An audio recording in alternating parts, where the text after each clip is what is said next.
안녕하세요. 서구 FM 흙이랑 풀이랑 나 사이 느림보 달팽이 송미선입니다. 알토란 같은 생명을 토실토실하게 키워내는 흙. 향긋하거나 쌉싸름하거나 아삭거리는 식감으로 떠나는 맛의 여행. 그 관계 사이에서 흥미진진한 먹거리 이야기로 오늘도 부잉부잉 출발해 봅니다. 날씨가 춥긴 하지만 예전만은 못해요. 사실 더 추워야 진짜 겨울이지요. 이 정도쯤이야 하는 마음으로 겨울을 마주해 보자고요. 흙이랑 풀이랑 나 사이 오늘 이야기 주제는 팥 이야기입니다. 시루떡은 우리가 바라고 원하는 소망을 빌 때 만들어 먹는 떡이지요. 옛날부터 사람들은 붉은 태양과 피, 불 등을 상징하는 부적의 힘으로 믿었어요. 팥은 잡기를 쫓아내어 자신을 보호하는 효력이 있다고 생각을 했지요. 사업을 시작할 때 재수 있게 해달라고, 돈을 많이 벌게 해달라고 지내는 재수고사도 있고요. 또 새로 이사를 왔을 때 시루떡을 만들어 이웃에게 돌리는 것은 새 집에 사는 귀신을 쫓아내는 의미가 깃들어 있고요. 이웃끼리 얼굴을 한번 알리고 인사치레를 하는 의미도 있지요. 예전에는 이사가 왔을 때 이렇게 떡도 갖다 주고 그런 적이 있는 것 같은데 요즘에는 그런 적이 별로 없는 것 같네요. 개인적으로 달팽이는 시루떡을 좋아하는데 시루떡을 그냥 떡방앗간에서만 사 먹을 수 있네요. 이 밖에도 보통 건물 지을 때 증축, 기공, 중공식, 상량식 안전하게 해달라고 지내는 고사가 있고요. 또 요즘에는 지방의 축제 때 신년 초에 또 한 해 안녕을 기원하는 고사를 지낼 때도 시루떡을 합니다. 또 요즘에 또 등산하는 분들이 많아져서 새해가 되면 산시제를 지내기도 합니다. 곧 동짓날이 다가오는데요. 12월 21일은 동짓날, 가는 해 오는 해 교차되는 시간이라 겨울에 또 절정인 밤이 제일 긴 밤이지요. 그 때문에 예전에는 작은 설이라고도 불렀어요. 우리나라 사람들은 이날 팥죽을 뿌려 귀신의 근접을 막고 잔병치레가 없기를 기원합니다. 요즘엔 팥 음식을 파는 음식점이 있어서 팥 칼국수 등도 많이 드시더라고요. 또 아이들의 돌상에 수수 팥떡을 올리는 우리 풍습이 있는데요. 빨간색이 애군을 물리친다는 토속적인 믿음으로 붉은 팥고물을 묻힌 수수 팥떡은 아이가 태어나 만 1년이 되는 돌상에 빠지지 않아요.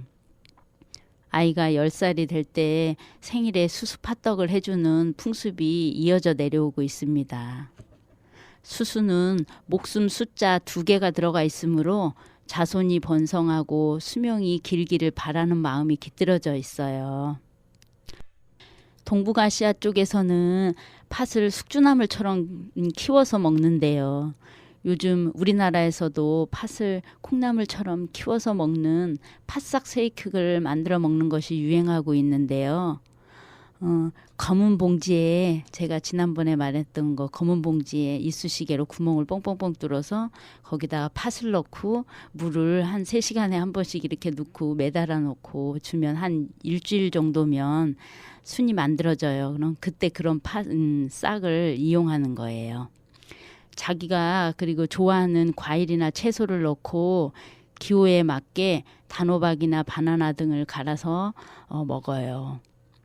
또 요즘에 팥 삶은 물을 먹어서 살이 많이 빠진다고 팥물 다이어트가 유행하고 있는데요. 과욕은 금물입니다.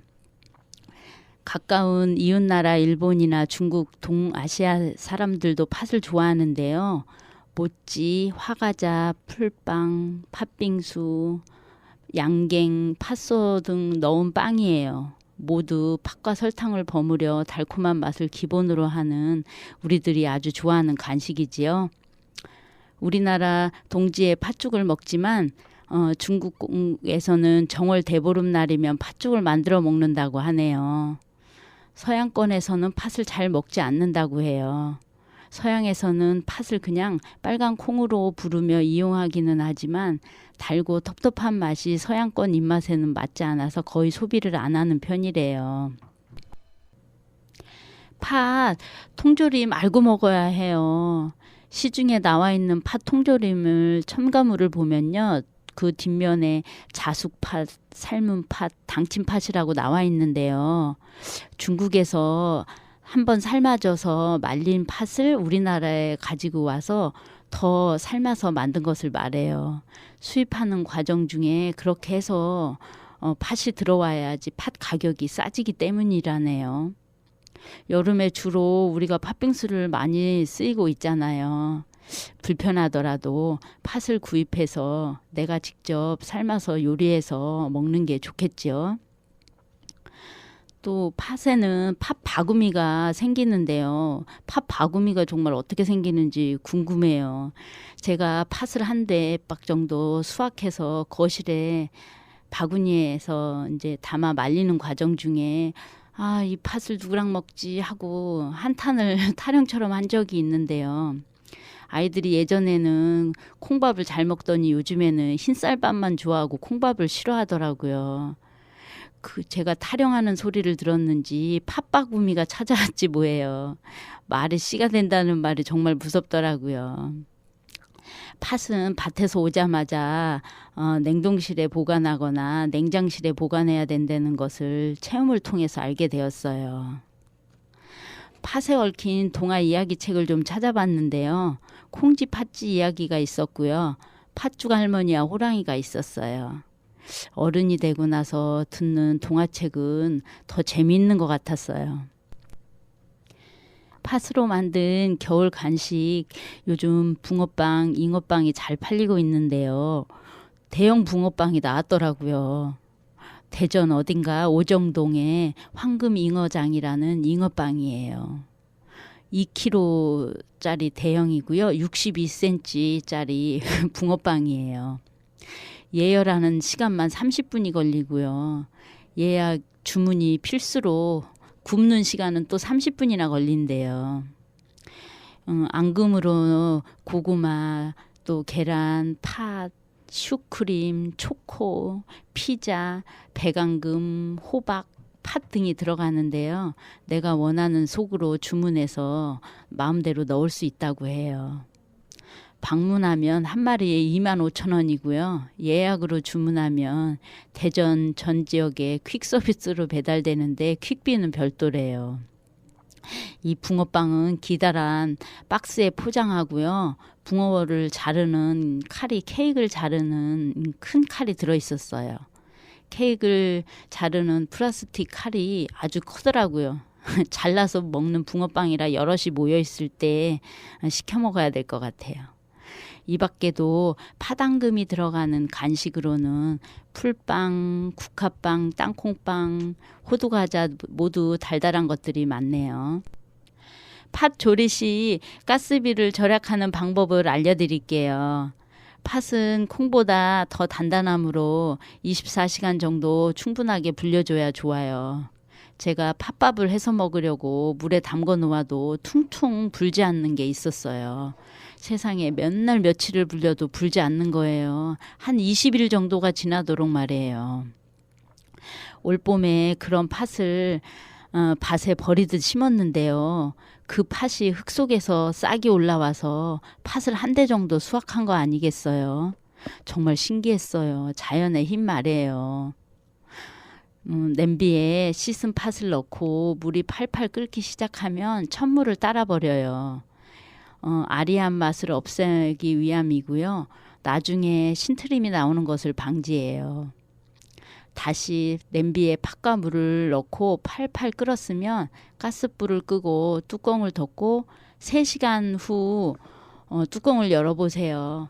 팥알이 퉁퉁하게 불어있을 거예요. 이때 가스불을 다시 켜고 다시 5분에서 10분 정도 끓여주면 가스비가 절감되겠지요.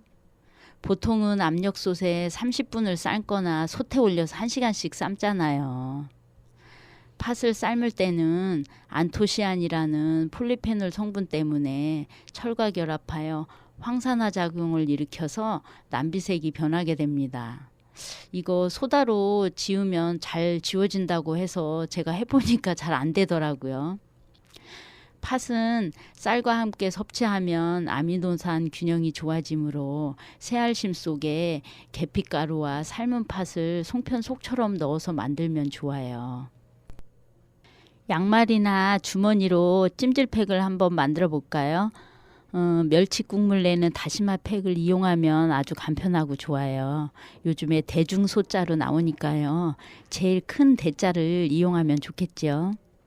다시팩에 파달을 넣고요. 파달이 나오지 않게 잘 감싸준 다음에 팥을 전자레인지에다 넣고 30초에서 한 1분 정도 조절해서 뜨겁게 데웁니다.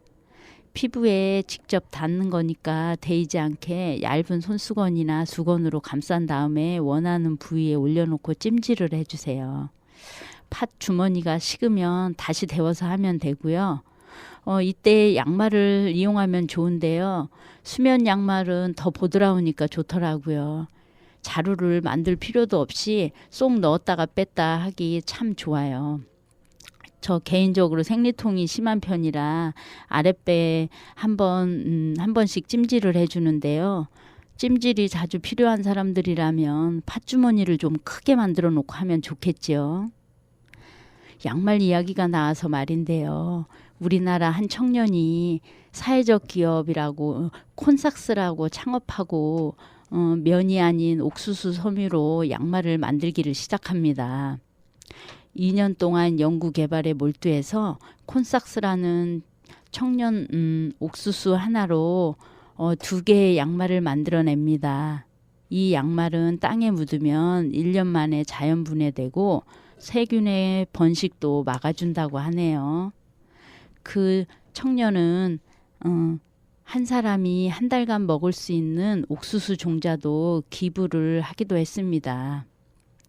고객이 양말을 신다가 혼양말이 되면 코니돌이라는 인형을 다시 만들어냈어요. 인형 안에 옥수수 씨앗을 넣어 빈곤 국가 아이들에게 선물을 했지요.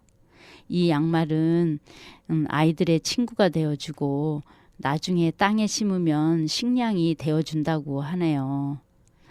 빨강이는 의료 지원이 되고요. 파랑이는 식수 지원이 되고요. 노랑이는 식량 지원이 된다고 합니다.